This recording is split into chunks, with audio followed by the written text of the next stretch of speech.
Polis Supin, Mael dan Susanti sedia. Sedia. Perompak Fizik, Iping, Janji. Sedia? Sedia! Sedia mau buat apa?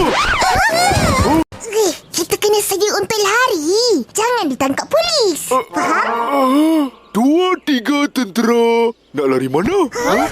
Janji. Upin, ceritalah sikit. Saya sudah lupa mau main macam mana. Baik, biar aku terangkan cara main polis, Hendry.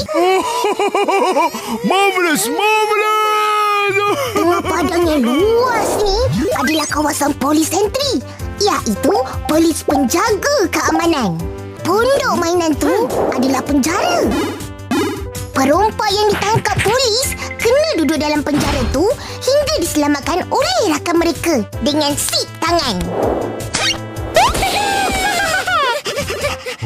Jadi, perompak kena kuat lari agar tak ditangkap.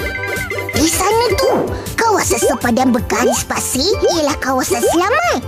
Perompak berjaya masuk situ, mereka sudah selamat sebab polis tak boleh masuk kawasan tu. Jadi, polis tak boleh tangkap mereka. Misi perompak untuk semua yang berkumpul di sana menandakan mereka menang. Semua faham? Faham! Susanti, jangan tangkap saya tau. Iya, enggak.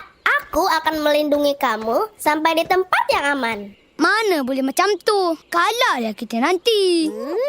Hei, Mael, jangan sibuk. Yelah.